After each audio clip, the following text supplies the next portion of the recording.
Good. Because last week I started it late. And let me stop it real quick. Okay, tonight is Sunday night. It is 6:31 on January 30th. And welcome to class 2 of Giving University, our best class that you have the opportunity to be at because you will qualify for $1,000 to give away to somebody, and you'll qualify for a couple trips. So we're pretty excited to have you all here. And we're going to start with Jasmine's question. Jasmine sent me an email, and once it had some interest, we have I'm going to show you a video clip of kids building a home in Mexico. And so I'm going to show you that clip in just a little bit. And Jasmine, the answer to your question is the class starts next week, and I think it would be I think it's your daughter. Is that correct? Your daughter just has to go to class, and you have to have an adult kind of with her. And there's 4 classes, starts this week. And once she gets through it, we also give them a little grant to give to a nonprofit. And last time we did it, it was $1,000. It's not always $1,000, but normally it's at least $500. So the kids get to experience the joy of giving a grant to a nonprofit that they pick.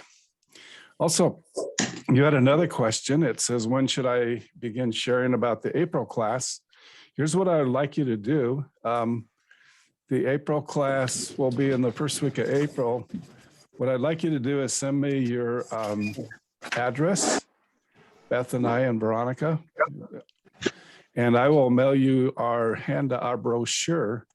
You can start handing those out anytime because we tell people all the time. And so you can go ahead and start doing that. We love having people from church, and we love having people that don't go to church. We just like having anybody that wants to come. So anyway, thank you for being here. I'm going to play for you before we get off. I always like to show the fun stuff, the good stuff. Tonight's session is a little more technical. And so I like to kind of share some of the fun things that we do on our trips. And so I think you should see a screen there. And I'm going to play it really quickly. Can you guys hear that okay? Yes. Okay. Yeah. Here we go. This was our kids' home built in Mexico last June.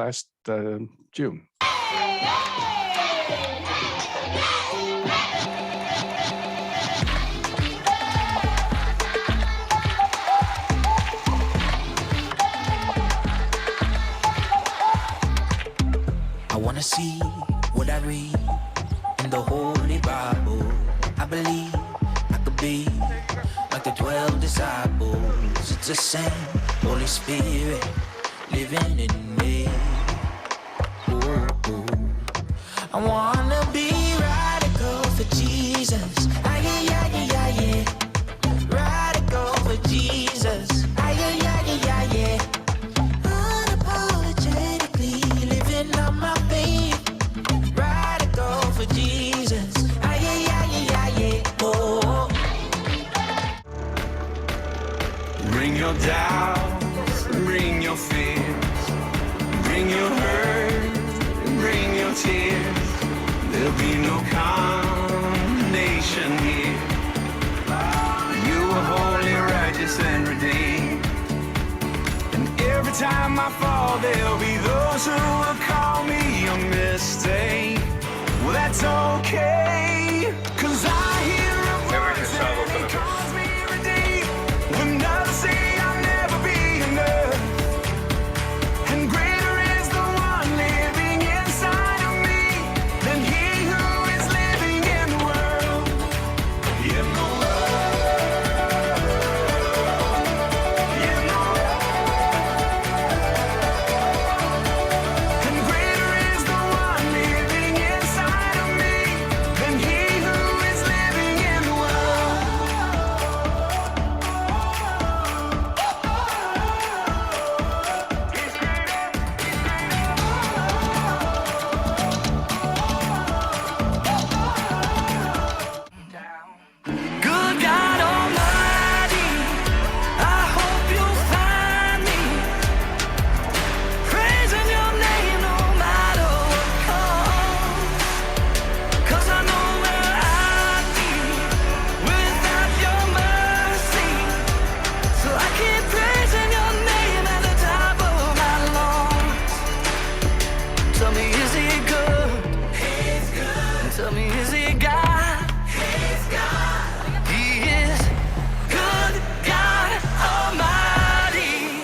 than I am right now.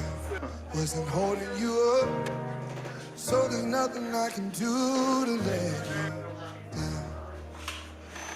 Does it take a trophy to make you proud? I'll never be more loved than I am right now. Ooh.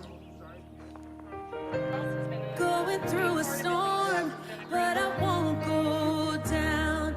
I hear your voice carried in the rhythm of the wind to call me out. You would cross an ocean so I wouldn't drown. You've never been closer than you are right now. Let's sing it loud, y'all. You are Jireh. You are enough. Jireh. You are enough. I'm so grateful for this week and just the opportunity to come out here and build and just be reminded of love and just be reminded of the Lord's love that exists, and to see it when we come to the house and to see it when the family and the kids run up to us with open arms, just wanting to play and wanting to build and wanting to pick up a paintbrush and wanting to help build their house, not having to ask, just seeing their hearts and seeing how the Lord has just put that in them. And just being able to meet this team and being able to work alongside people who just are working for the glory of God and working just with their hearts and working just to give everything that they have to other people. Hugo does an amazing job of that, and the teams that come, I'm just astonished every time that just new people come, and they come with the purpose and with the will and the want to serve.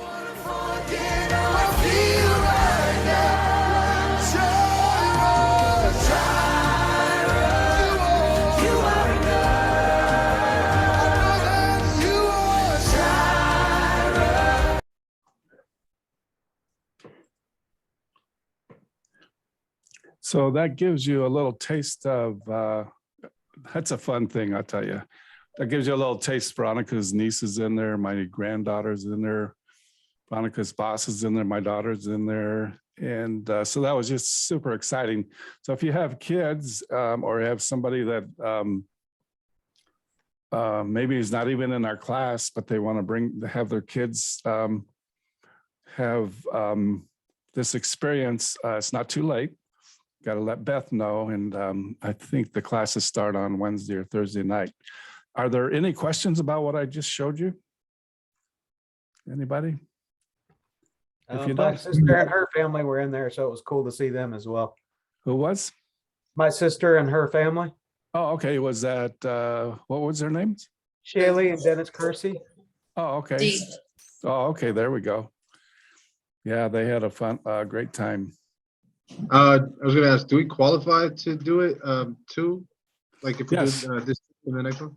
Yes, I committed to building 6 houses. And by the way, if you don't have your cameras or video on, would you, if you don't mind, turn it on for me, just so I can see your handsome faces and beautiful faces. And yes, you qualify. We have to build 6 houses. And so probably 2 or 3 will be with kids. And then 2 or 3 will be with anybody else that wants to do it. So we've had pretty good signups. Pardon me? I was going to say, those are the ones in Mexico, the building the houses Yes, in Mexico? those are down in Ensenada, Mexico. We work with a group that builds 120 homes when there's not COVID. So they have a lot of good experience in finding families that really have a good need, and then packaging them with Americans like ourselves. And the group is really good about making sure we get our job done, because if we slack a little bit, they just give us more help. So it works out good. So it's a lot of fun. And so that's called a service trip. We have another Mexico trip also where we're going to a rehab center and an orphanage and then a big old facility down there. So we got lots going on. So we just wanted to kind of give you that the reason I showed it is because the class is starting next week. It's kind of the one shot for the kids before we actually go. So I'm gonna, Veronica, are you ready to jump us? Yes, actually, I just want to double check. Do I have Jonah on? I don't see him on the list. Jonah, are you present? Okay, he's not. Veronica, can I ask a question? Yes, Kids, what's the age range? for the houses to build Yes. houses for the kids. Yeah. The age is, 9. the range, I think, is 6 to 12.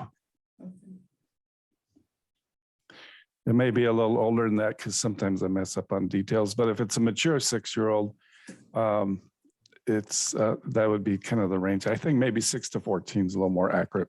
Okay. And for these classes, how often are they offered? This adult class is offered about every 10 weeks. Okay.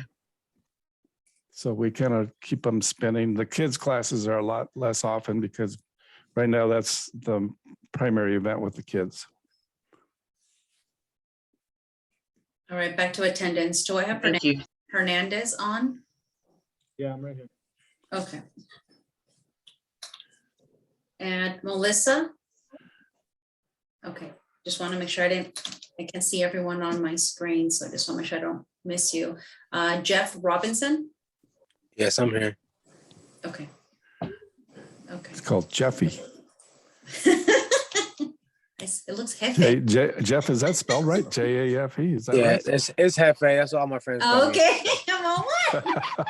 Well, we didn't call you that. I know it's already on my Zoom. Sorry, guys. That's all right. All right, no worries. And then Ray Pacheco? I'm not sure if he's I on. don't think Ray's here. Okay, Ray's already passed the class, so maybe we just weren't that good last week. maybe I'll just take him off the list. Okay. All right. Perfect. Just So wanna make sure Nia I- and Emmy, if you have a video, go ahead and throw it on for me. And Gregory, if you could throw your video on for me. That way I can make sure you're all paying attention.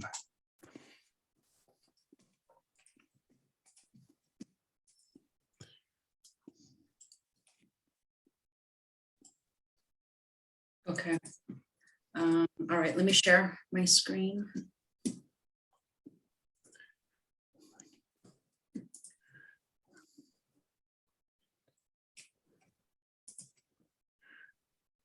Can you guys see my screen? Yes, ma'am. Okay, perfect. All right, so we're gonna start with the second week.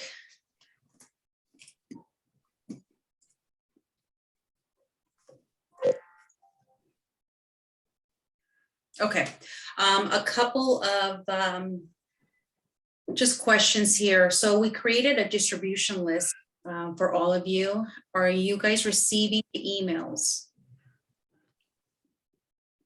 Okay, just a thumbs up so Dan can see everyone, that everyone's getting them. Perfect, 'cause that's gonna be the main form of communication. So, You may want to check your junk folder if you haven't seen it. The I other don't thing think is I've gotten one since I got the information.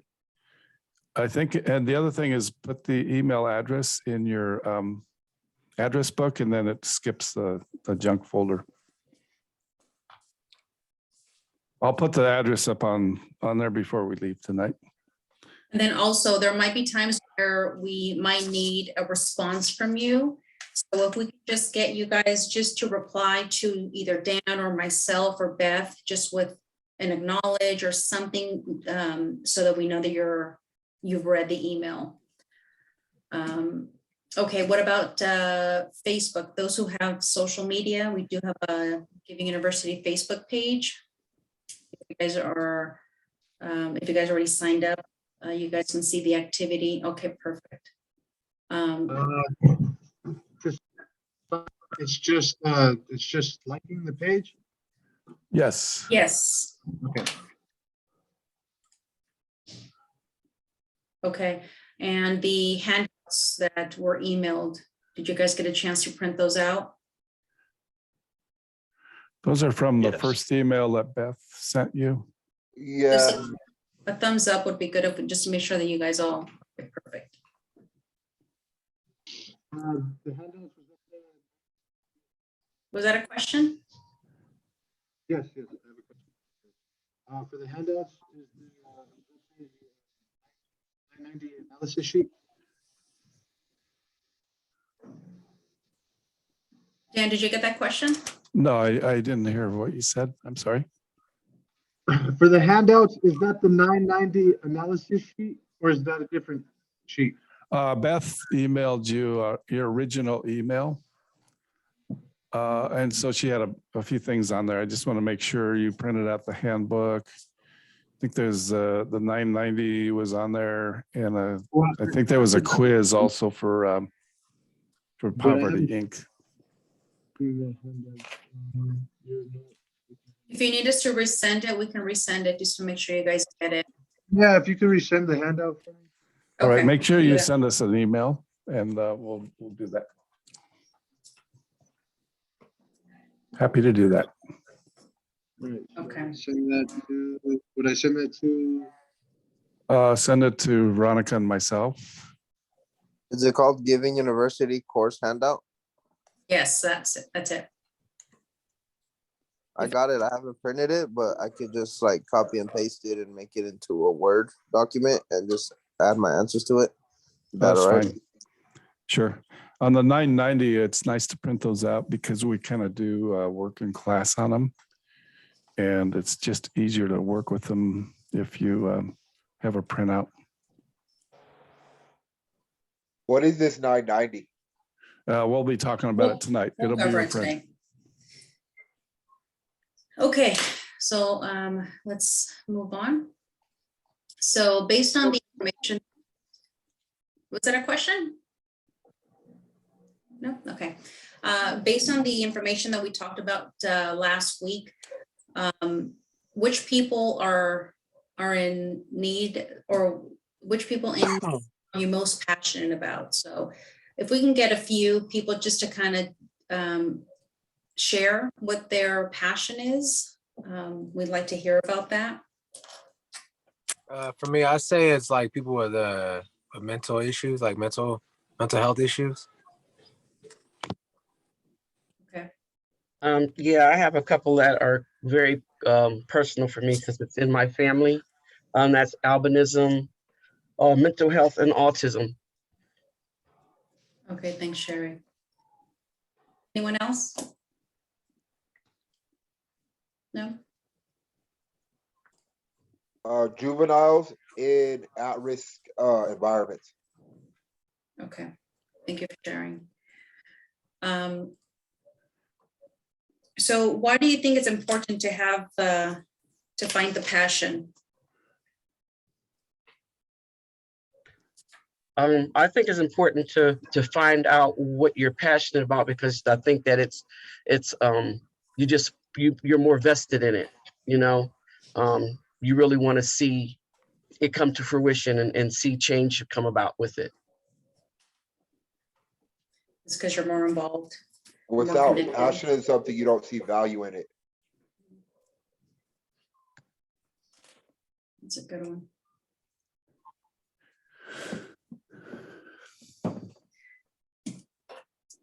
Okay.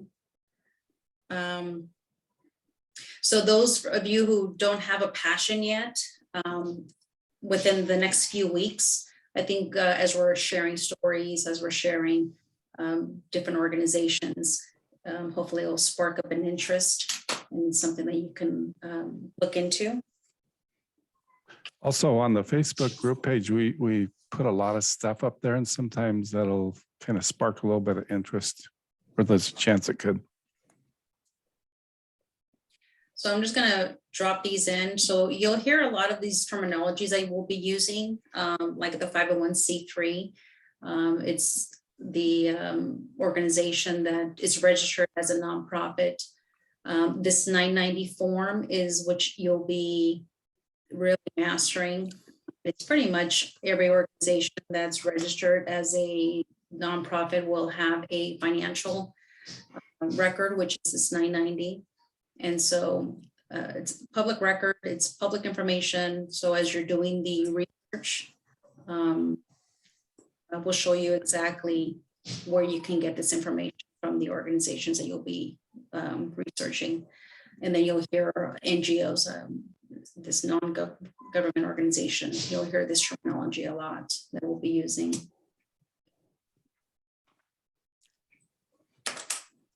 So question is, can a nonprofit make money?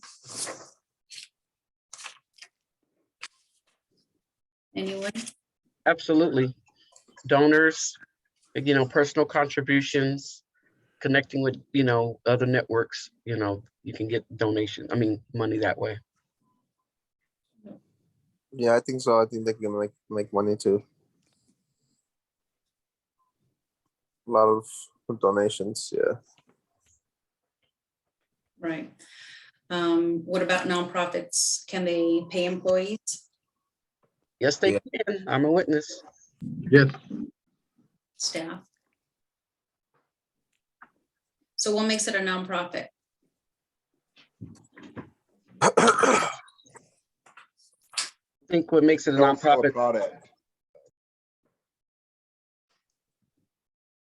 They don't sell a product, they provide a service more often than not. It's all the money is that's being used. It's supposed to be in line with what their purpose is. So you'll see a lot of these as we're going, especially when we're going to like or even overseas. You'll see a lot of these organizations where they'll have we'll be selling. We go to Ensenada every year, and we work with a local orphanage there. The staff there make, they'll make handbags, or they'll make granola to sell, handmade soaps. You'll see a lot of this, and it's all they're trying to find ways to bring in a steady income. We always look for monthly donors. And so I think Dan mentioned it last week as far as trying to get students to do a high five, kind of starting off with monthly donor, $5 a month. It goes towards their,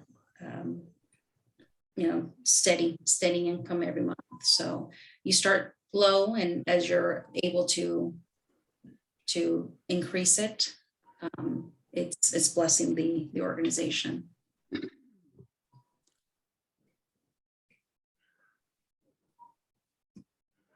Okay.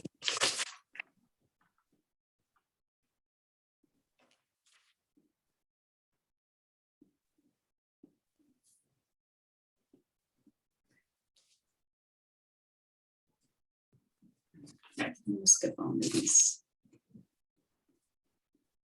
So this is a question here. How many tax exempt organizations are there in the US? If anyone can take a wild guess on that.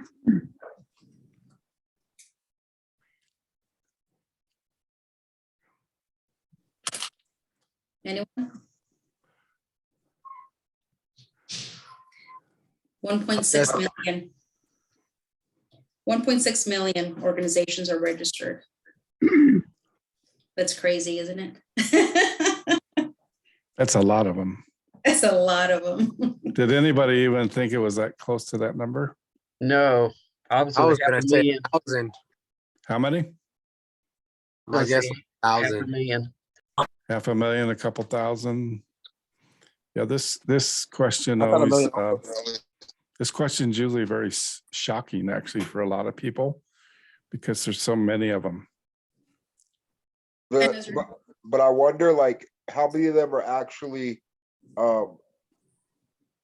working towards their cause in the manner they're supposed to out of that 1.6 million?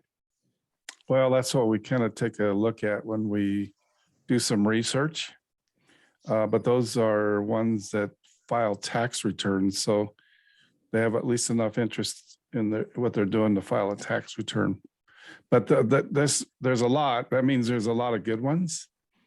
And it means there's probably a lot of not so good ones. And our passion, really, our interest is to make sure you understand, or you can understand what makes a good one, or at least you can have a feel for what's going on with some of the nonprofits and the NGOs. Daniel, I wanted to ask a question. In looking at different causes, how do you determine if they're a scam or not? I mean, like, how do you go about researching to find out if this is legitimate? Well, that little 990 analysis form that I was talking about, that will be your friend because it's really the financial analysis. And that's a pretty good place to start. It doesn't mean there's not other ways to scam you. But normally if that thing's pretty well balanced, it means there's a great chance that it's a legitimate organization. We had a student in our South Orange County class. She had donated $120,000 to I think a minister or an organization, and he ended up being a scam. It was kind of exciting to me that she was in class. She probably never wanted to give money to anybody ever again, but she was in class, and it was kind of trying to rebuild her trust in, somebody, because that's a lot of money to donate, and probably nothing makes you more, probably nothing bums you out more than thinking you're making a great donation and it's just not, it's not there. This is one of the reasons why we ask for the students to at least find a local organization. So, take a tour, call the program director and get more information. When I started researching organizations, I went to the extreme of, I made the appointment with a program director. I went in person, I got a tour. It's different when you're actually seeing it, talking to the staff, trying to get a feel of what they're doing. And then once you start looking at their financials, you start realizing, okay, how is the money coming in? How are they currently being funded? All of those questions, it gives you a broader knowledge as far as what they're doing. And is it in line with, do you want to be part of it? Do you want to work with them? Do you want to volunteer? I mean, you're looking at the financials, you're looking at how many volunteers they actually have registered. How many are on staff? You'll see it's all public information. You're seeing what the salaries are. Go ahead, Sherry. I just want to ask a quick question. I was doing some research this weekend, and I was looking at a couple of the local organizations that you have on your website. Does that mean if there's something there that we believe in, like a cause, if it's not there, we can search outside of those local organizations you have listed on the website? Yes, the website is just the ones that our students have found for us. So those are good ones. It's not the ones you're restricted to in any sense. It's just the ones we've partnered with. By partnering with, I mean we've helped students make small donations, or possibly we made bigger donations. Sometimes we have organizations that come up a lot, and sometimes we get a teeny bit restrictive, or we encourage people to maybe find one that does the same thing just to spread it out a little bit. But that's a very good question. Those are just the ones that we call our friends. Thank you. Also, you might come across the 990 EZ. These are financials that are a little bit smaller. Maybe they might be just starting off. Maybe they don't have a strong donor base. We're looking at between 200,000 to 40 million is the range that you'll stay focused on. And I'll bring this, I want to bring this up, this 990 EZ. So a few years ago, there was an organization local that they're called Rewritten. And so this organization started, the owner was trying to promote the organization, trying to get donors, trying to do fundraisers. And when I did the analysis, I noticed that it was too small. And I said, you know what, I'm going to go ahead and come back. A couple of years later, I went back to kind of look to see where they were at, and they actually made a big improvement. And it just, it shows that, they're really in it. They're really in it to make a difference in the community. They're really, so they're doing everything, trying to find those resources, trying to find that monthly donor base. And so it moved them from this easy into a regular 990 financial statement. So it was nice to see. Veronica, what was those numbers you said earlier? We'll go over it. Yeah, Okay. There's a lot of material. And so we'll go, yeah, 200,000 to 40 million is the range. But it's like we have 20 slides. And I'm gonna go ahead and actually, do you want to take it from here, Dan? This is actually the guide. Sure. Okay. Sure, and I think you have to unshare and I'll share.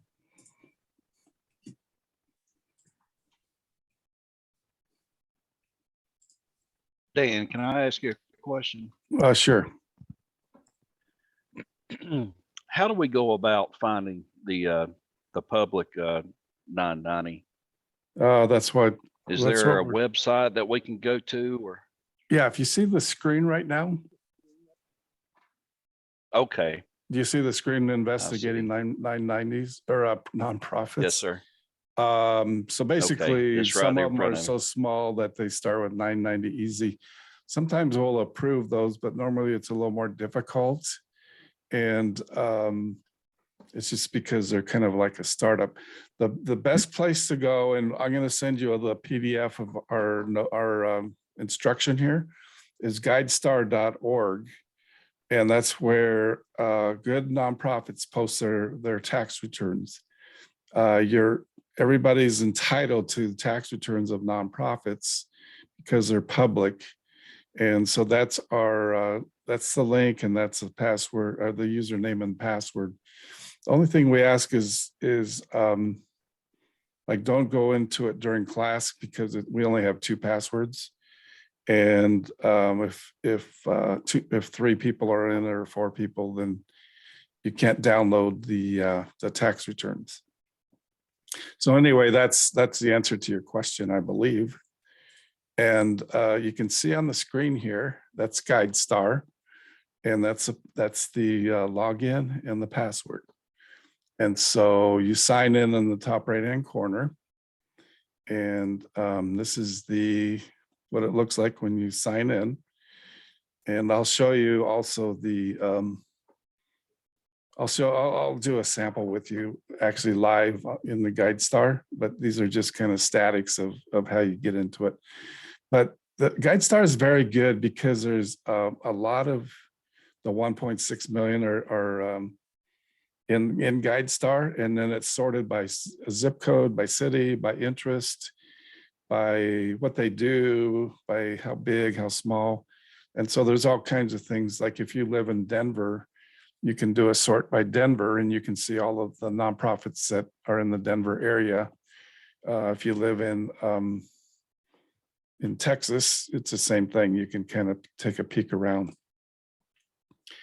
The summary Veronica was sharing with you is some organizations are too small, and usually it's 200,000 is kind of, I mean, we'll let, if it's, a little bit under, we're fine, to about 40 million is kind of the top end, even though sometimes we'll go over that also. And so anyway, that's kind of the range. So you use that? Go ahead. Go ahead. Somebody was asking me a question. Yes, I was asking if that's through GuideStar. Pardon me? If you were searching for them through GuideStar. Yeah. Okay. There's a couple of chats on here. If you're not receiving emails, make sure you email me or Beth. And somebody didn't have a chance to print out. So basically, I think what I'll do is I'm going to pull up a tax return that you will see. Hang on just a second. Can you guys see a tax return there for an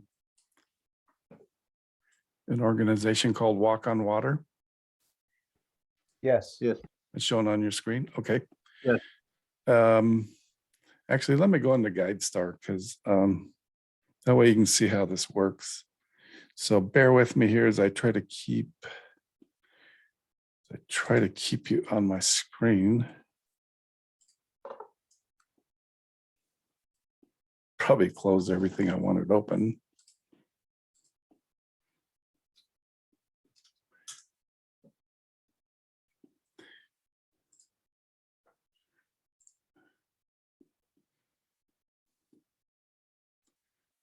So here's GuideStar.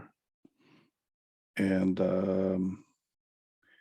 it looks like we have some saved ministries here. Well, let me do this. Let's just type in Denver. So once you get into GuideStar and you're logged in, you can pull up Denver, and you'll see all of the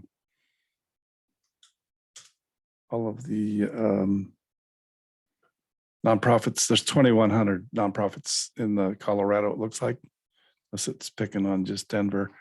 But anyway, that shows you kind of just a wide range of things that are going on that are nonprofits in Denver. Normally, churches don't have the same tax designation as nonprofits. Let's take a look at this one. So when you go into the GuideStar, what you want to do is you want to go look for the tax returns, and they are here somewhere. Let me go back to my 990. So we're looking for the forms 990. And I don't see any here, so let's try somebody else.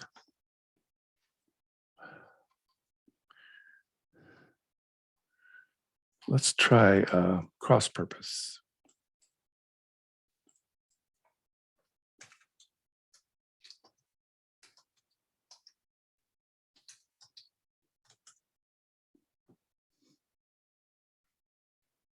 Cross purpose is one word. Yeah, and it's also not a state.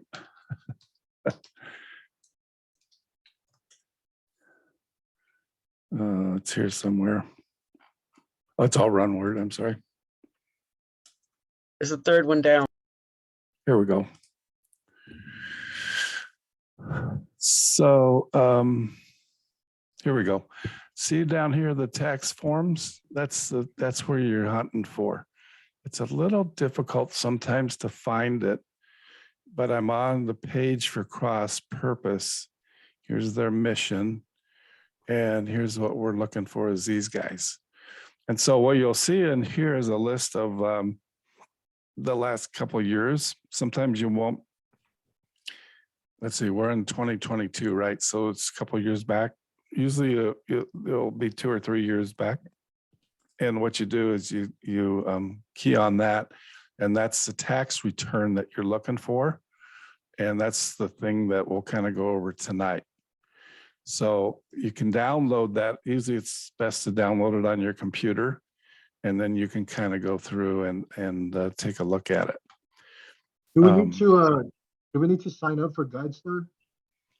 No, you can use that password and login that we gave you. Okay. And that allows you to download the tax returns. Okay. See, on the notes that you'll get is it's Stephen Namroff's account. That's one of our board guys. So that gets you into GuideStar where you can download tax returns. See, on the mission, the Denver Rescue Mission, it's show forms 990. And there you can see a tax return, and you can download it on your computer.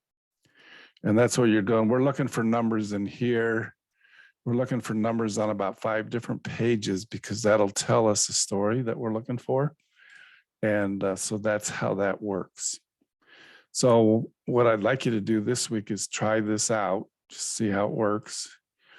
And maybe type in Denver or wherever you live and then see what comes up.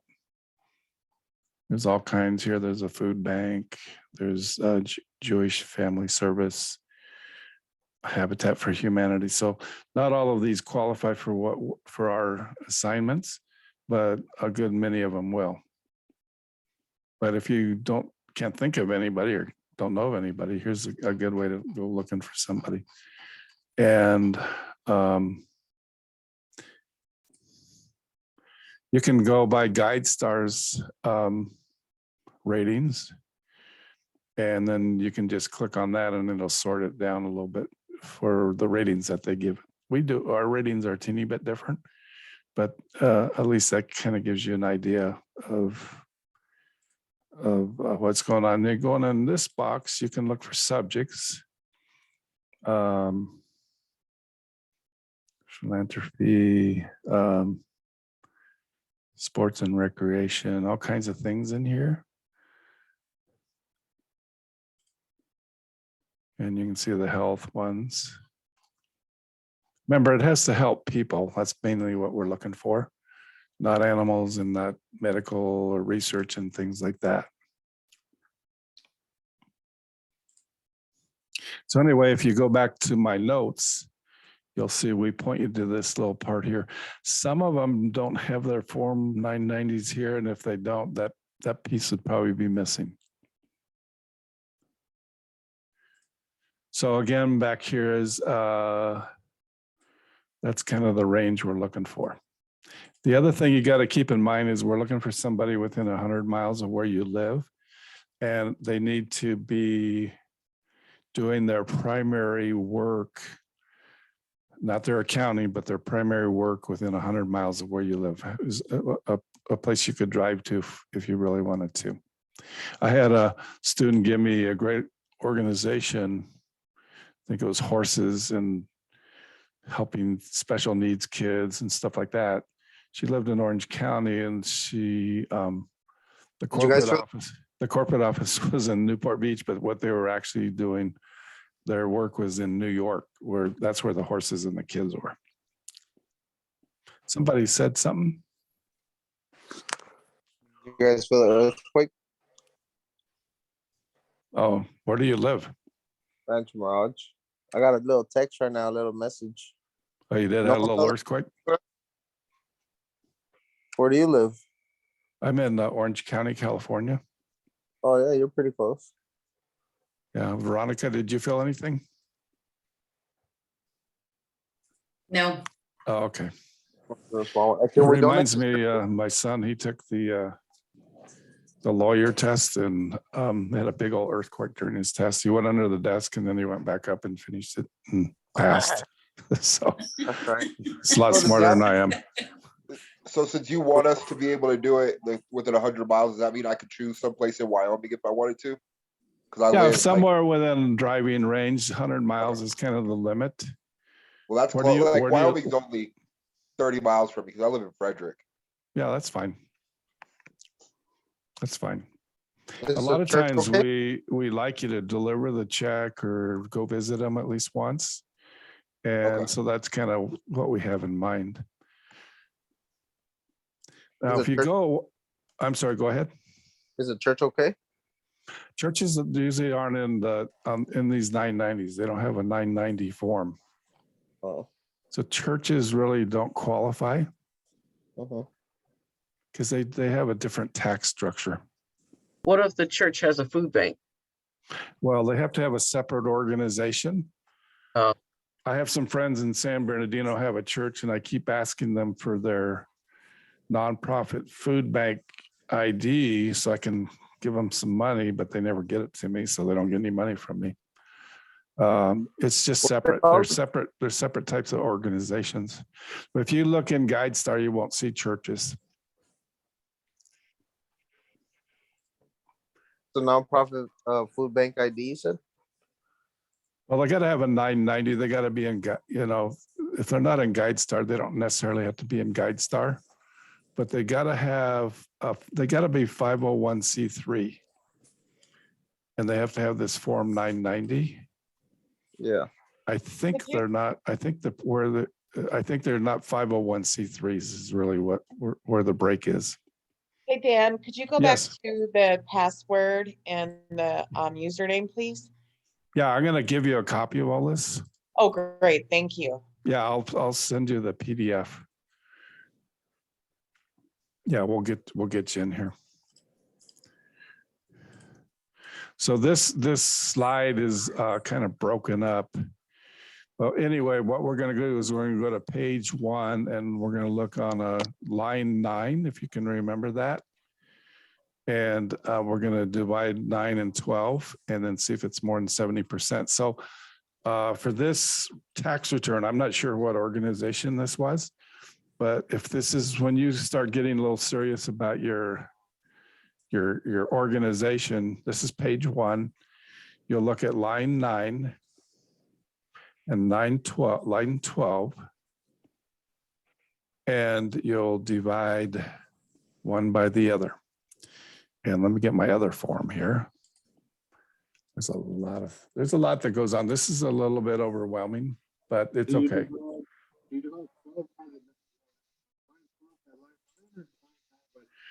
See what you do on page 1. This is the 990 analysis form that I like you to have printed out. And what you do is you divide line 9 by line 12. That's really what you do with that first page on page 1. Somebody had a question? No, you just answered it. Oh, okay. So this form is your friend, and it's really a good guide. We didn't used to have this, but it sure made it a lot easier when we got it, because it makes it so you can know what the heck you're doing, because these tax forms are very complicated, and they're 60, 70 pages long, and we're really only looking at 5 pages or just a few pages. So if you look at this, what's this slide say? 284. Maybe this is another organization. Okay. So this organization, okay, let me go back to this one here. So we take 17,000, okay, right here. And we divide the smaller number by the bigger number. That's just the way to remember it. And so it comes out to 95%. And what that means is very little revenue is coming from charging people for stuff. So on this example, it's 285,000 divided by 15 million. So it's 2%. And so there's very little revenue from charging people for stuff. In this one, it's a lot closer. So they're charging for stuff on this example. I don't know what organization it is, but that's what's going on. So, so if you are using there's two versions of this form. One is the percentage version, and the other is a digital. I like the percentage better, but 80% is the same as 0.8. 60% is 0.6, and so on and so forth. So if they're less than 60%, we give them 3 points in this box over here. So let's go back to that one I was looking at. And this example is 2%, so they would get 3 points. In this box over here, they would get 3 points because they're way less than 60%. So that's what we value. We think is a good value. They're just not making stuff and selling it like a retailer.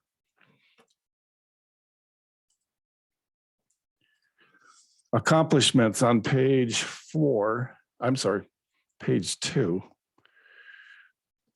You're going to see section 4A, 4B, and 4C. And what you're going to look at are the activities in line with your passion or what you like, or what you're interested in. Is there another organization you might also like? Ideally, they list how many people were impacted by each activity, and you divide the expenses by the number of people to determine the investment per person. Now, we don't grade on this statement. We don't grade on it, but it's a good thing to kind of get a feel for it, because let's say you have 2 organizations that are pretty close, you like one.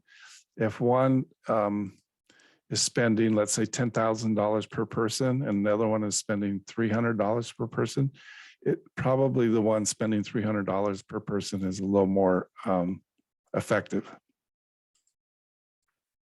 If you notice, this is page 2. Doesn't say it on here, but this is page 2. This is the section I was just talking about. And their expense is 110,000. And I saw in the body here 20 students. And they don't always put that in. They don't always put a number in here. So you can't always, this is just a bonus. It's a little bonus, a 990 bonus. How's that? And so this organization had 20 students. I think they're an educational organization. And it looks like classroom, SAT, all kinds of stuff, all kinds of things. So they had 20 students, and the expenses were 110. That's 5,531 per student. And so that's what their cost was. Now, it might sound high, but I think to send a kid to school, somebody correct me, of course, but I think it's around 20,000 per student these days, maybe more, maybe less. Does anybody know the number? Anybody help me out with that? So we'll just take my word for it. So let's go to another page here. And again, don't be over, it's easy for me to say because I've done this many times, but it ends up making sense, and we're here to help you. And if you have questions and you want to make sure you scored it correctly, we're here to help you. Beth is really good at doing that, and I can help you, and Veronica can help you. So if you go to page 8, let's go back to my little thing here. So we're on page 1. We did that line 9 by 12, and then now we're on 7 and 8. We skipped page 2 because we that's an important number, but it's not on our score sheet, so just kind of a bonus. What we're looking for, and some of you asked me, how do we know people are scamming us or not scamming us, or, somebody making a bunch of money? I think this will help you. This is maybe the most interesting part of some of this stuff. And so let's take a look. We're on page 7 or 8, whatever it happens to be. And there's 2 salaries. I don't know what organization this was, but here's some of the things you start finding out. There's 2 salaries above 170,000. Now that's neither good nor bad. It's just kind of a number. However, in this organization, we found one was at 400 and one was at 190, and they were married. So that kind of gives you a clue. And in this grouping, nobody else was getting compensated. And so what we always tell people is, we don't say it's good or bad. They're not either good or bad people. We're just telling you what the deal is. So you can kind of decide if you think it's good or bad. We just want to kind of point it out or let you see, and then you can make up your own mind what you think. But that's kind of a little flag for us when we see that. And then there's especially the part where nobody else is getting compensated.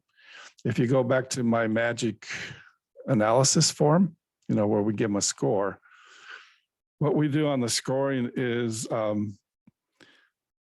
we count how many people are making more than 170,000 a year, and if it's 0 to 1 or 2 is 2 points. I think this thing is, I'm not sure it's correct. This look correct, Veronica? I think we say if up to 2 is 3 points, and 1 to 2, or probably 2 to 2. So 3 and more would be 2 points, and then 4 or more would be 1 point. If there's 2 or more, if there's 2 or less, it's 3 points that we give them. And then 3 is 2, and then 4 is 1. So I'll give you a corrected number here. But we accept 2 at 170 is probably realistic. So let's go back to my example here. This is the married couple. The problem with this one, they'd still maybe score 3, but really the problem is nobody else is getting compensated. Now here's another nonprofit. And as a nonprofit you all love. Can anybody give me a guess who this is? maybe you don't love, but it's well-known nonprofit. American Red Cross. There you go. So here's what's going on with American Red Cross. If you look at the first page, you got all kinds of things going on here. Now, I know they're a big organization. And then you got another page of this. And I think there's 3 pages of these kind of numbers. And so we always say that doesn't mean they're not doing a good job. It doesn't mean they're not great, but it kind of gives you a little bigger picture, let's just say, of what's going on sometimes with nonprofits. And so sometimes if we're a little critical of the Red Cross, we try to give you alternatives if you're looking for something. For example, in Kentucky, they had the big tornado, I think about 45 days, 60 days ago. And so if people wanted to donate money, because everybody, people are gracious and they're helpful. And one thing my owner always does is he rags on Red Cross pretty good, but I always say, well, let's give them an alternative. So because they want to help, they do want to help. So what we'll try to do is help locate an organization for you that we know the score is pretty good on our little sheet, and then give you that alternative so you can make a donation. So this one would get a 1 point, because I think we don't give 0. I think we give 1 because they got so many people at these kind of numbers. Page 9 is a statement of revenue page.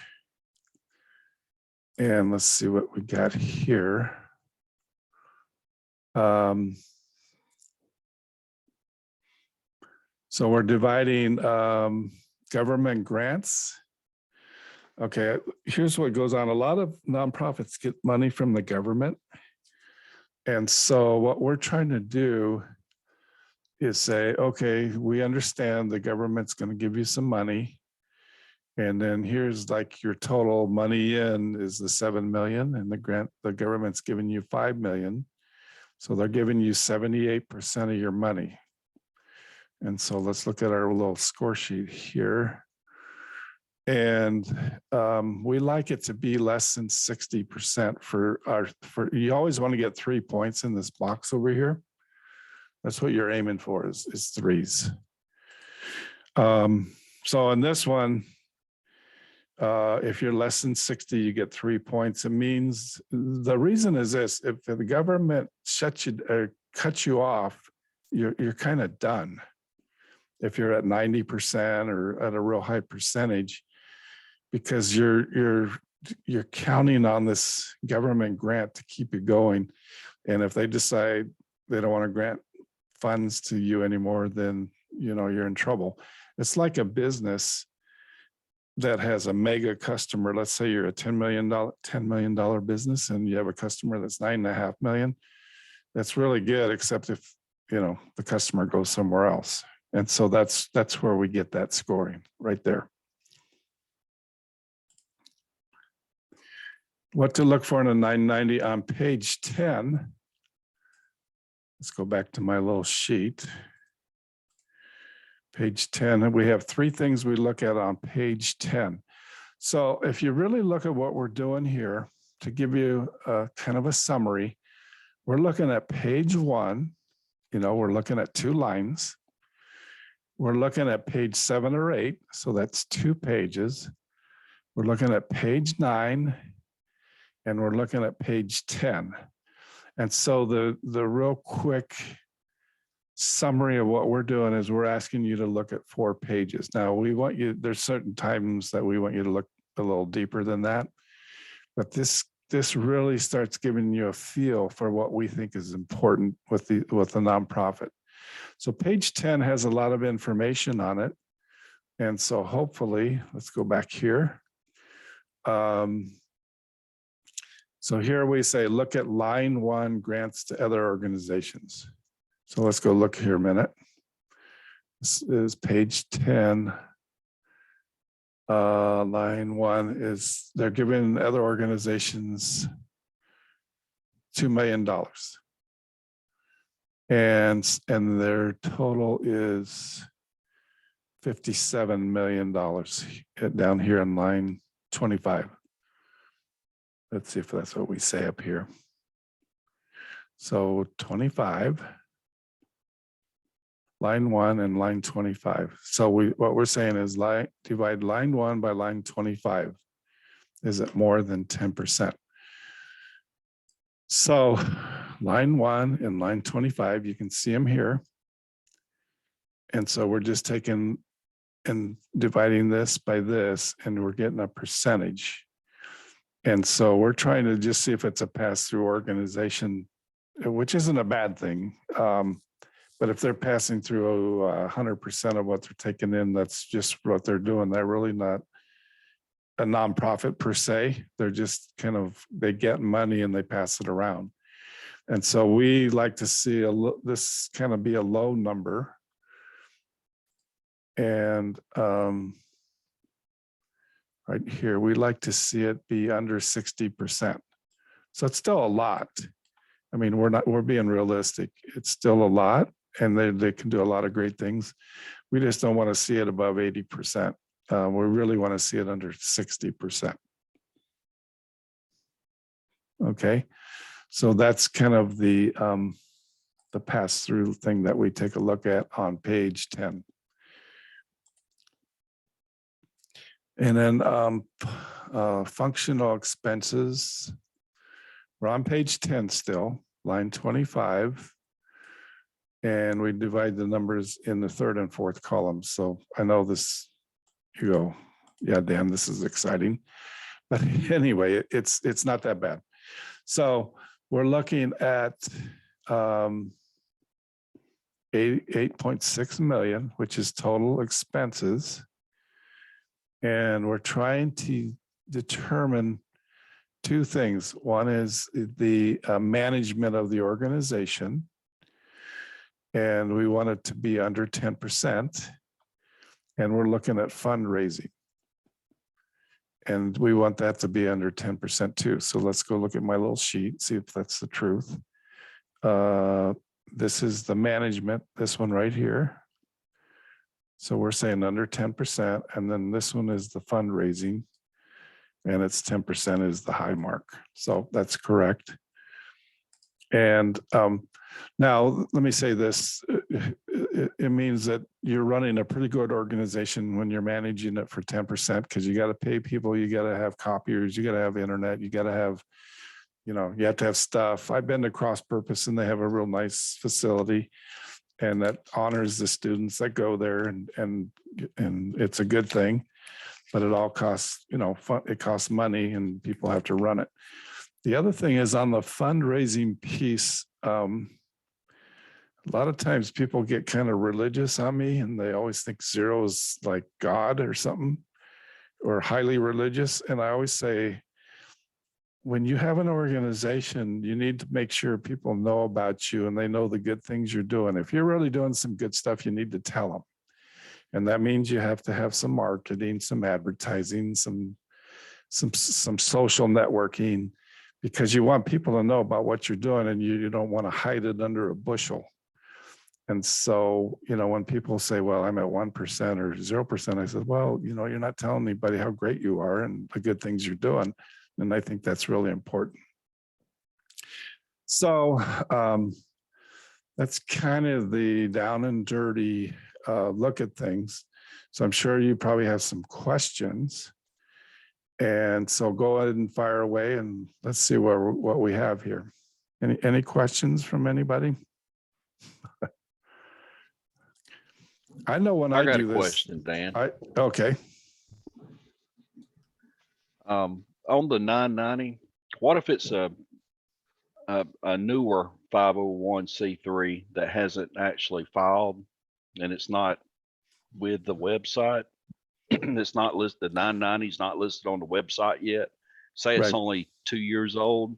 Right. What happens in that case? Well, they have to have a tax return somewhere. So you could ask them for a copy of it. You could say, listen, I'm trying to help people and I want to give some money. You're the customer. And so you say, I'd love to help you with some funding. And I've gone to this GU class and they tell me to be careful. And so you can ask them for their 990 because it's a public document. And, or if they're so new, they don't have that, you could ask for financial statements and kind of sort your way through. The 990 easy form is a real short version of all those pages I just showed you. And that's usually what startups use, is the 990 easy, but you have to you have to do a little more research to figure out what, if these numbers are good or not good. Okay. Thanks. Daniel, could you go back to page 9 and just kind of go over that again? Sure. Quickly? Page 9. Page 10. Okay. And So page for that. Where this is page 9 on the 990. Is that what you wanted to know? It's the one above it. It's kind of broken down, like what to look for. Let's take a look. That one Right right there. Yeah, could you just kind of briefly go over that again? Okay, now this page is this page. Okay. Okay. So 990 is page 9 is statement of revenue. So that's a revenue. See this? It's statement of revenue. And this is page 9 normally.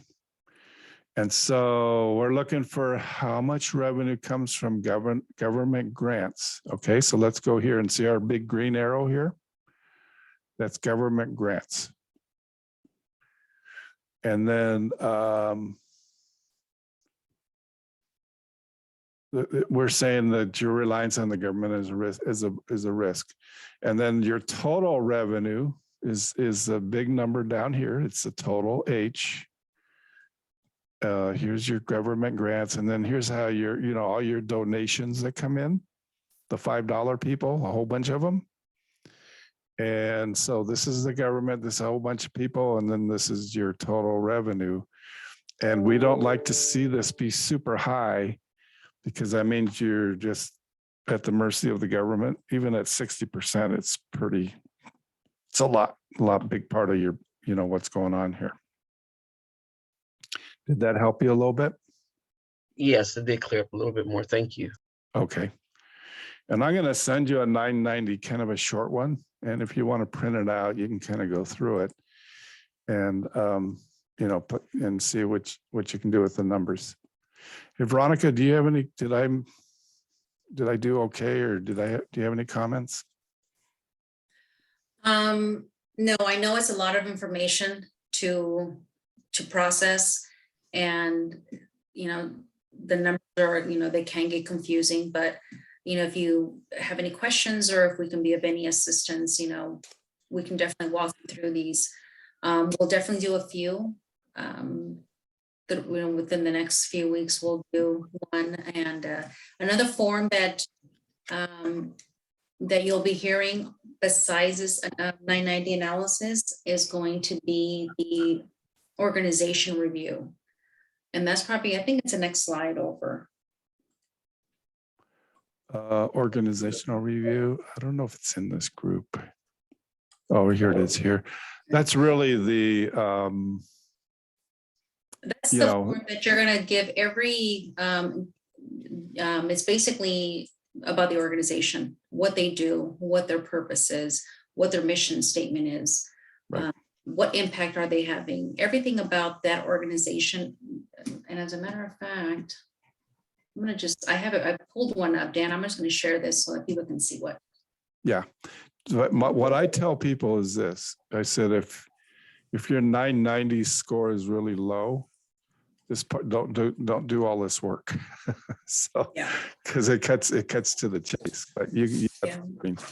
So the range on that 990, you need to be between 17 and 18. 18 is a max. So if you see that you're scoring, you could be down at 15, but what happens at 15, maybe 14, is you have to get a lot more documentation and explanation of, why it's so good. right. and the board will review it. If they approve it, then that's great. You know, that you just gave $1,000 for that charity. But you're just gonna have to do a little bit more work, trying to, you know, whether it's pictures or a full detailed report on them. I just want to pull this up, Dan. Sure, it's all yours. So I have a question. Yes, ma'am. My form? I just have a quick question. Go Sure. ahead. Yes. So to be sure, like this is how we're finding the organizations that we're going to be funding. This is how we're finding them. Yeah, you can find them however you want, but this is the exercise you have to go through to figure. I don't want you to donate $120,000 to somebody because you didn't do any research and you get burned. And so you can go to your church, your friends, your whatever. If it's a nonprofit, you can find it that way. But then you got to start looking at their numbers. Now, I know numbers aren't touchy-feely and all that good stuff. And a lot of people are pretty winsome, you know, pretty charming, especially when they do good things. And so what this allows you to do is take it and say, okay, Mr. Dan in GU doesn't want me to get donated, you know, $200 and then not be happy I did it in a year. And so this is how you figure out if that's a good organization from the financial side. The Red Cross is a good organization, but you guys, they're a great organization. They're national, they're worldwide. But when you see those numbers, I think you start thinking about it a little bit, don't you? Or am I just the only one that thinks about that? Okay, go ahead, Veronica. So this is the form I was talking to you about. It's the organization review. So this is going to be the form that you'll be using on your organization that you select. It's going to be all their information. The main thing is their tax ID number.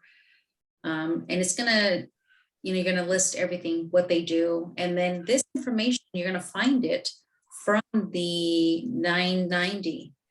They have their mission statement, they have their purpose, they have everything. So you'll all the information here. Another recommendation or suggestion would be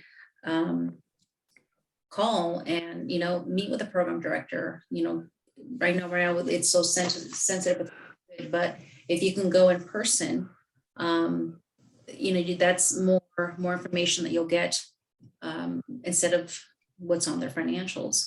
But all this will be filled in. You know, this organization, you're going to provide their tax returns. There's 990. So all this information will get submitted to the board, and the board will review it and they'll vote. And if they approve it, then you'll get your 1,000 towards that charity or that organization. But this is another form that you'll be using. How often do you review these 990s? We review them.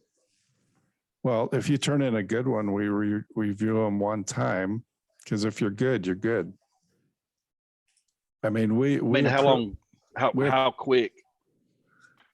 Well, and ideally when we had our classes in session and you were all at the table with me, enjoying my presence, we tried to bring a check to the last meeting that you could take. We do it really quick, but because we're all Zoom people these days and we think we're all real people, even though maybe we aren't, just kidding. We mail them to you and then you take them and maybe get a picture with them. Now that last document you share, Veronica, that'll be something that we'll get eventually as we start doing more research and stuff, right? Right. Actually, we can send it out tonight or even tomorrow. We'll send it out so you'll have it. That's also on the webpage. I was going to say, did you guys send a link to that one or no? The link to the web. Let me take you to the webpage. To the sheet that Veronica just showed. It's on the webpage. The Giving University website. Okay. Let me show you. So you'll have all the forms there. Let me show you real quick why we're having so much fun doing this. Where am I at here? Screen one. So this is a perfect example of, researching local organizations, because once we go overseas, now we're not funding just a small amount, this $1,000. Now we're funding it at a larger scale. So that's why I said we have one shot to capture everything that we can while we're there. Okay, so this is our webpage, givinguniversity.org. And if you go to student, all the stuff's here, the 990 analysis. It's not the exact same one I was showing you. I was showing you the percent one. But the review form is right there, right, that Veronica was sharing about. But I think it's too early for you to get those, because I want you to start working on 990 stuff, because nobody likes that. And it's really hard and it's really confusing. And if they're going to be a 12 or 13, I don't want you filling out a bunch of paperwork and we're not going to approve it. Does that make sense? Yeah. Okay. The other thing that I was going to say is this, is when we go overseas, we have a different issue, because they don't have 990s and they don't have tax returns sometimes, if there's not an umbrella organization in the United States. And so we have to figure out different ways to figure out if organizations overseas are good or not so good. It's a little more difficult, and you go a little bit more by your intuition, because it's not quite as easy as doing it this way. Now, Daniel, I know that we're going to be choosing our own individual causes here for local causes. Now, when we go overseas, we're going to be going to one specific country, right? So, or well, you'll go to one specific area. And like Veronica went to Colombia, so she went to probably 7 different things. Mm-hmm. And so some of them come from students, some of them come from, we try to figure out, so we've tried to figure out enough stops so we have 6, 7, or 8 stops. And those are a little more packaged, so to speak. But if you have a part of the world where you have some things you'd like to see and you got a couple of them, you were pretty easy to work with. So basically, when we go to that particular country and that area, we'll have a selection of things to look at. Right. Okay. Yeah.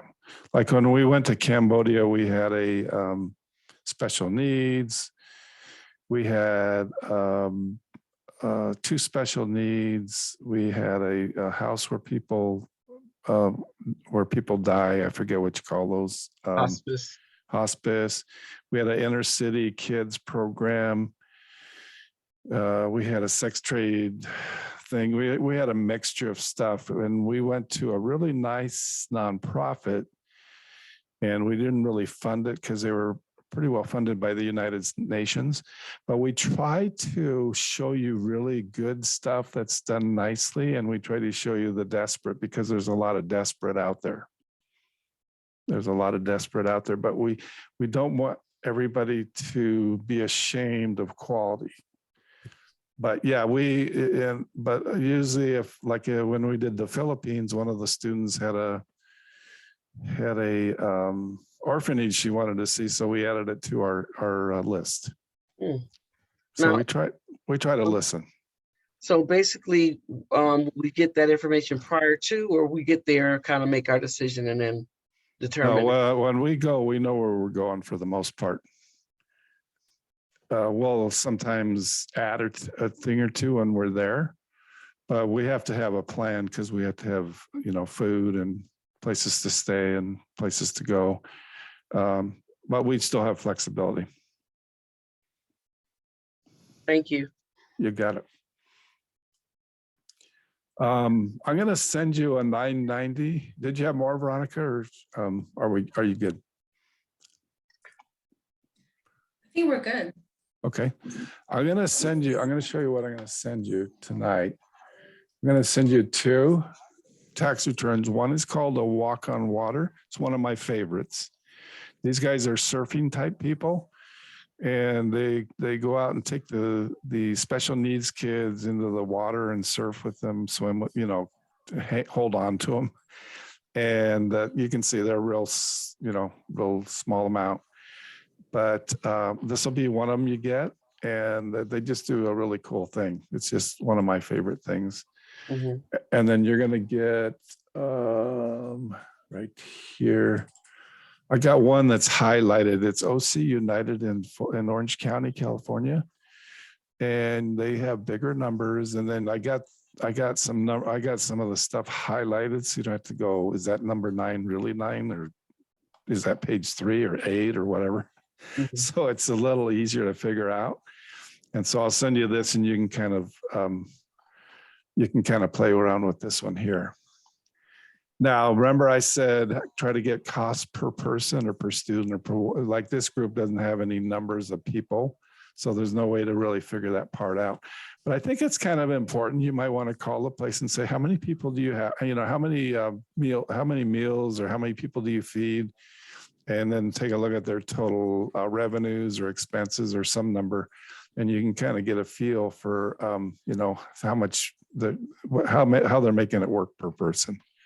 But anyway, this one, there's a lot of stuff we don't look at. But if you go to page 7, this is, one, I know Amy, she's a really great person. And she's at 43, and I think there's one other person. So they get 3s on compensation because you can just see they're basically volunteer. And then here's the government grants, and they're at like 5%, 6%, 7% government grants. And then you have that here's the number, the managing the place, it's probably 8%. And then here's the marketing or the advertising or the promotion. They're kind of low actually. So I'm going to send you those two to kind of get get a little experience with them. I'm going to show you one little short clip here. Hopefully it'll come up. It's a CNN clip, and let me see if it comes up here. And I'll see if you can hear me. Apparently not, because it's offline. Hey guys, what shoes go with this jumpsuit? Yes, we can hear. Got nothing? Okay. But the I think that's engagement an ring, ad. that you can do? It's not the 1950s. Get her involved, or at least get some help. At BlueNile.com, you can chat with an expert or even schedule a virtual appointment. They'll help you choose a setting and a style to go with a diamond that will knock her socks off. Oh, and it's the chunky heels with the jumpsuit. You're welcome. There Make you the go. moment sparkle. So some of you guys need help. There As you many go. of you may know, Here we CNN go. senior investigative correspondent Drew Griffin and his producer David Fitzpatrick have spent more than 3 years exposing a wide array of fraudulent charities across the country. Their reporting has resulted in lawsuits and eventually settlements against some of those charities, and now a crackdown that the Federal Trade Commission is calling historic. Today, the Commission and the Attorneys General of all 50 states filed court papers alleging, quote, a massive nationwide fraud on the part of 4 so-called cancer charities that have been the focus of much of Drew Griffin's reporting. Now, these 4 charities are based in Knoxville, Tennessee, and Mesa, Arizona, and they're controlled by a single family. Here's Drew Griffin keeping them honest. We called them some of the worst charities in the U.S., and they responded with silence. Don't turn your camera on me, okay? Shutting doors in our face. If you have any other questions, please send them to her email. Okay, my question. Mr. Reynolds? Even giving us the finger. Second, no, where are you going, Mr. Reynolds? The question they wouldn't answer, where is all the money? 2.5 years later, we now have a pretty good idea. This is an historic moment. A federal investigation has found $187 million raised in donations to 4 separate cancer charities has largely gone not to cancer survivors, not to cancer research, but somewhere else entirely. Scammers and fundraisers. If you gave a dime to the Breast Cancer Society, run by James Reynolds Jr., the Cancer Fund of America, run by James Reynolds Sr., the Children's Cancer Fund of America, run by Reynolds Sr.'s ex-wife, Rose Perkins, or the Cancer Support Services, run by Kyle Effler, you are not going to like it. This is just about as bad as it can get, taking money away from cancer victims. In a massive crackdown on this family of charities, the Federal Trade Commission and attorneys generals from all 50 states have announced 2 of the charities will be dissolved. The complaint also includes potential fines totaling $136 million, and in explicit detail have outlined how donations for cancer charities were spent instead on luxury lifestyles.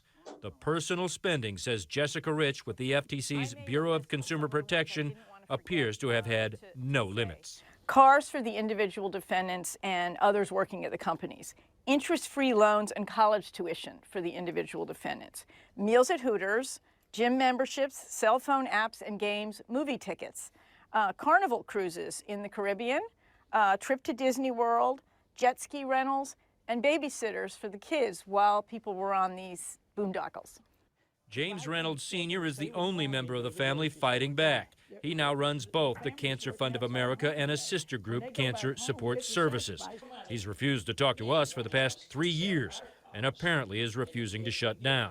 The Federal Trade Commission will now try to force him out of business.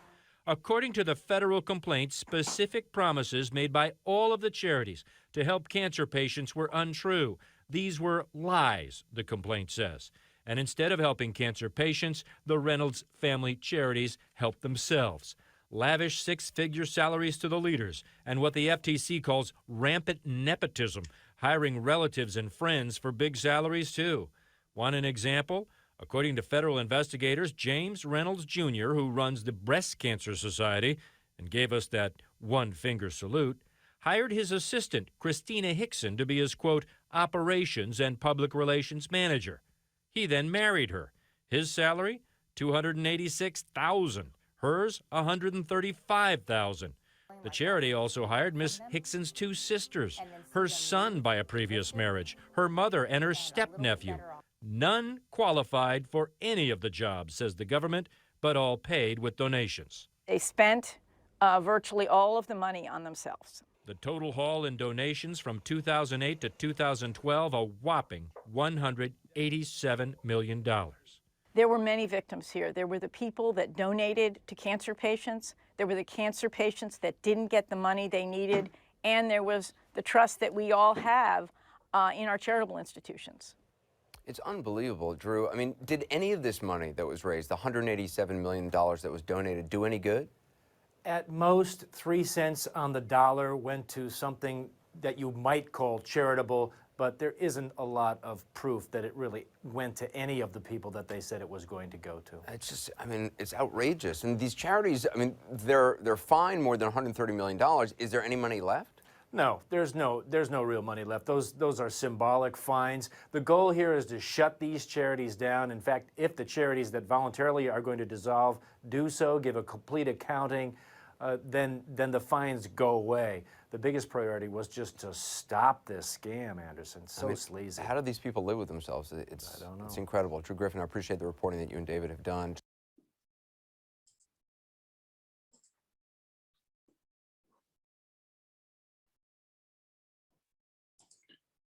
Okay, so that gives you an idea of, because we saw a couple things tonight. We saw some nepotism. There was a husband and wife. That doesn't mean you can have a husband and wife thing, but and then you had a lot of an example of a lot of high salaries at the Red Cross. And so our job is to help make you just feel ecstatic when you make a donation and you contribute to somebody and you make a difference out there. Low scores. A low score doesn't mean the organization is bad. Many organizations do great work, but are not run as well as they could be. Sometimes a low score just means they don't rely on donations. And if your organization scores low, there may be a story that explains it. That's why Veronica was saying we like to see 16, 17, 18, 15 maybe. But then we were interested more in the story of what explains, why they're at where they're at. The organizational review document, that's the one Veronica showed you. If you've been involved with them in the past, that's great.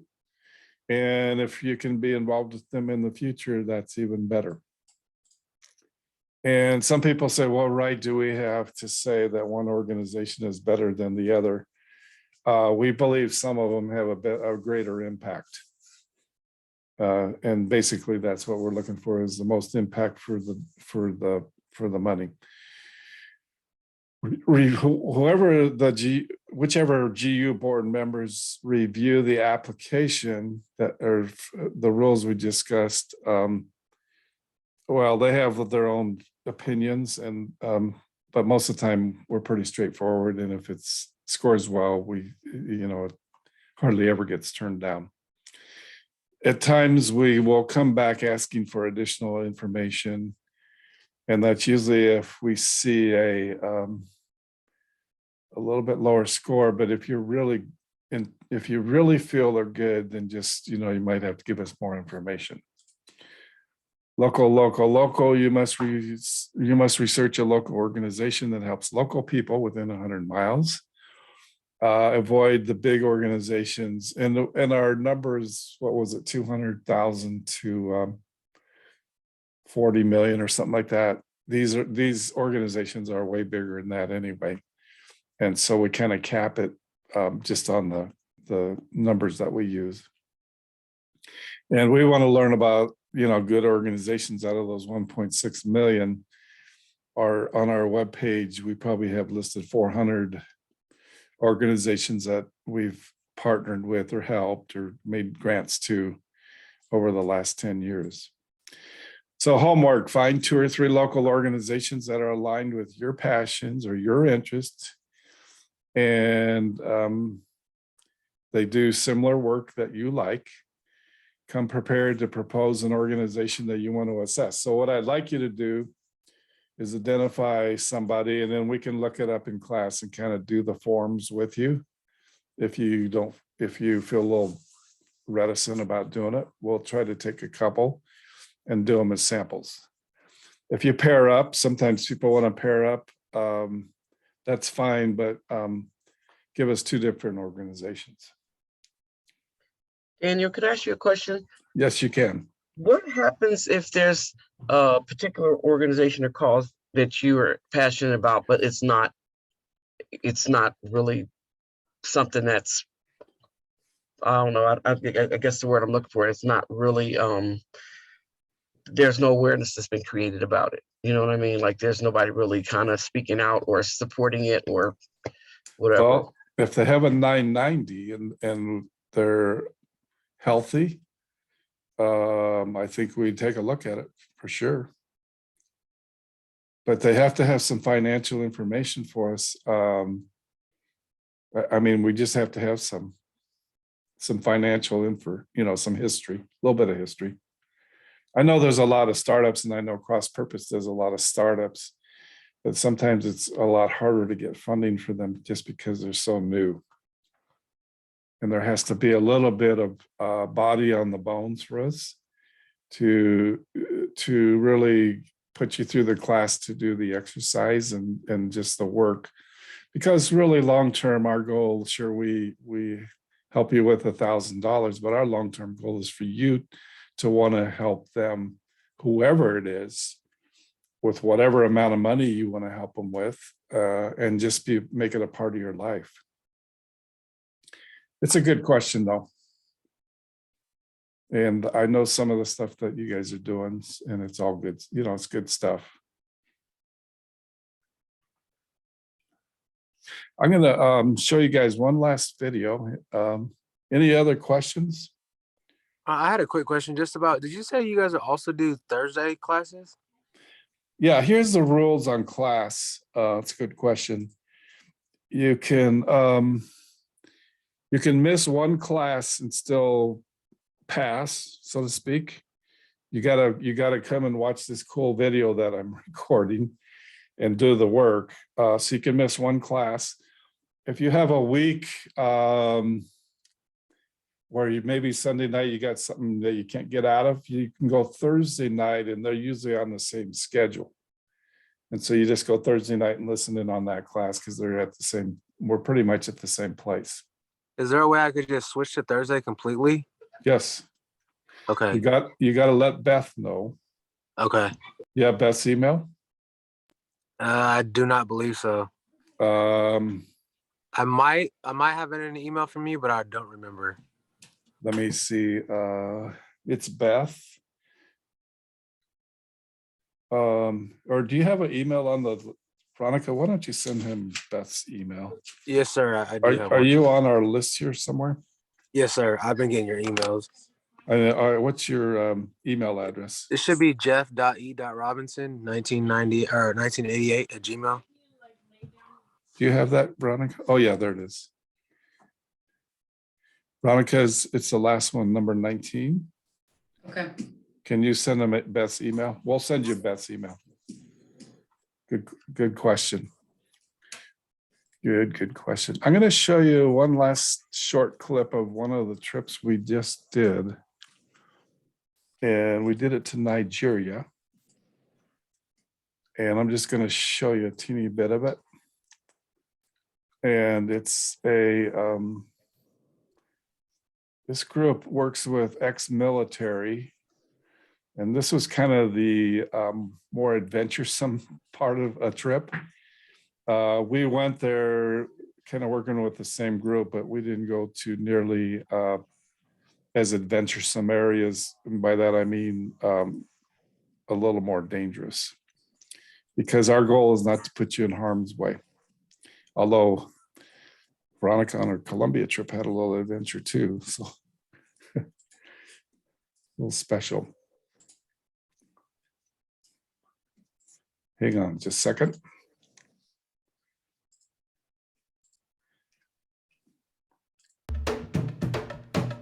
You can hear that okay? Yes. Okay. In Yes. fact, it's cross purpose. This is the trip we were going to put you guys on. We may go to Nigeria again in March of 2023. Anyway, this is a little more adventure than we normally do, just so you know.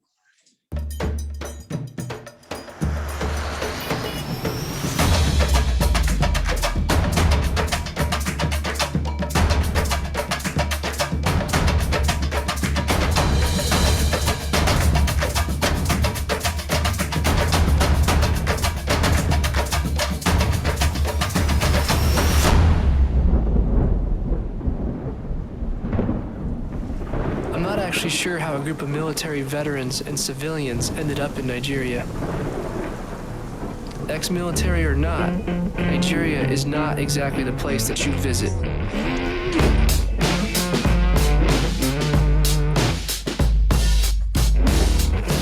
Especially the northern part. I remember preparing for the trip and doing some research.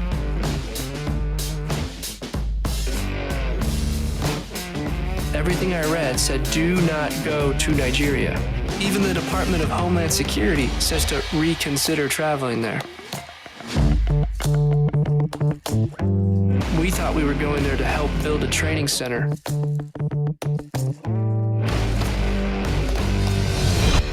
Little did we realize that this trip would end up changing our lives.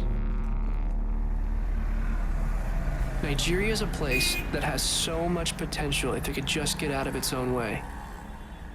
It's a place plagued with corruption, and it is now considered the poverty capital of the world. It's also the third most dangerous country today. Only Afghanistan and Iraq are more dangerous. This may be the richest African nation, but it has the second most malnourished children in the world. It's common to find children attending schools with walls that are ready to fall down. Some schools don't even have roofs. The orphan population is continuing to rise.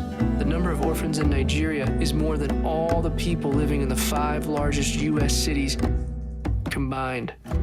It's mind-blowing that a country so rich in resources can have 85 million people in extreme poverty. Corruption has robbed this nation. That's just the beginning. Remember, this is the third most dangerous country in the world. And it's not just the crime in the streets that make it so dangerous. It's because northern Nigeria is home to one of the deadliest terrorist organizations in the world, Boko Haram. Boko Haram has kidnapped over 2,000 girls in the last 2 years. Another possible kidnapping by the group Boko Haram. 2 blasts targeted Muslim worshippers. 10-year-old girl and an elderly woman were used in the attack as human bombs. Boko Haram has left a trail of death and destruction, which is killing almost 40,000 people in the process. And ruthless attacks against Christians in Nigeria, defiance of one of the deadliest terror groups in the world. It's strange how the majority of people have never even heard of Boko Haram, arguably the deadliest terrorists in the world right now. These jihadists attack the innocent almost daily. They have killed tens of thousands of Christians and Muslims. Over 2.3 million Nigerians have been displaced from their homes. Nigeria is also home to the Fulani militants. These nomadic herdsmen have been at war with Christians and farmers for years, killing tens of thousands. They even attack and murder children in their sleep. You can call it a religious war, a holy war, a civil war. It makes no difference when the innocent are the ones paying the ultimate price.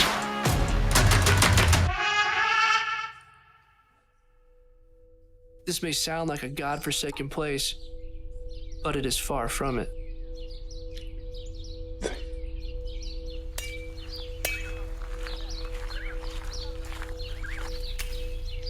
I think it's safe to say that Nigeria is now the deadliest place to be a Christian. It's a place where all seems lost, where evil has dominated the scene for decades. Except, there are things happening that most of us will never hear about or see. In the midst of all the violence, God is still in control. The terrorists are not the enemy. The Muslims are not the enemy either. Satan is the enemy. He blinds them. But once their eyes are opened, they are dynamic believers. We know this because we had the opportunity to sit down with some Fulani warriors to hear their stories. Stories of how they once hunted and killed their fellow brothers that had converted to Christianity, and the moments when Jesus has literally appeared to hundreds of them. Yes, the Prince of Peace himself actually stood face to face with them on multiple occasions and forever changed their hearts. They no longer persecute others. Rather, they are now the ones being hunted, and it's because of this that I cannot show you their faces or even tell you their names. Every moment of their life is in danger, and they are constantly on the run. Their homes have been burned, their families attacked, wives kidnapped, and themselves captured, starved, and beaten. They have witnessed the presence of angel armies destroying terrorist groups to help them escape their captors. They have watched their family members be publicly tortured to death. Their stories are horrific, and their wounds are deep. They now know peace and joy on an unexplainable level, even though they have nothing. Their sins have been forgiven, and the burdens they carried lifted. After all the persecution, they have not lost faith. Their love for Jesus is stronger than ever, and they continue to stay and fight the battle of souls in order to save more of their people for Jesus.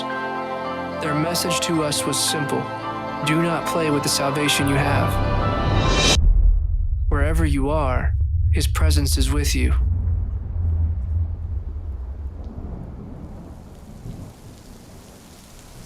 The stories we heard in Nigeria are endless, but it's only part of the story. It's also about the military veterans that have fought to protect us from our enemies. The veterans that are all too often forgotten. The veterans that are lost and searching for a purpose once again. Who is looking after them? What about their need to continue serving the world for the greater good? Or what about their need to go into the dark places of the world and lay it all on the line? Is that not what brings them to life?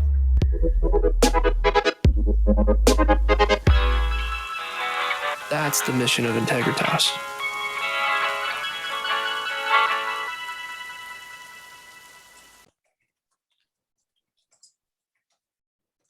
anyway, that's a little teeny snippet of Nigeria. We went to a kind of a different part of it than what you saw here, but went with some great people. So anyway, Veronica, did you get the attendance okay? Any questions on attendance? No. No, I just emailed Jeff. Okay, sounds good. Any final questions? Thanks so much for this was the toughest class as far as trying to have some clarity, because it's tax return forms, and nobody I know of can make tax return forms like exciting and interesting, but we give it a shot. I had a question. I know this kind of jumping the gun, but Sure. I know that one of the gentlemen that was here had already graduated. Is this a one and done, or once you graduate, you come back and do it again? Yeah, he was just doing a review. Usually what we do is we fund your $1,000. We fund you on 2 trips, and then service trips, we will fund half of them. So it depends. We may have, if you want to kind of go further with us and help us teach a class, or if you want to help us a little extra with leading a trip or something like that, there's ways we can stretch it out a little bit. So yeah, there's more you can do.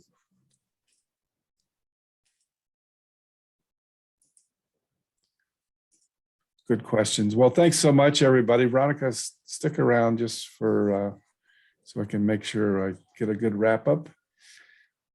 And everybody's excited to know the Rams won, of course, right? All you Bronco fans. I had to skip the last part of the game just to be here, just so you know. And then the Super Bowl Sunday night, we'll maybe take a look at something, maybe skip that week or something. So anyway, thanks so much. Work on the tax returns I send you, start looking on there, start seeing what you come up with. And if you have questions, just email us. And let me stop.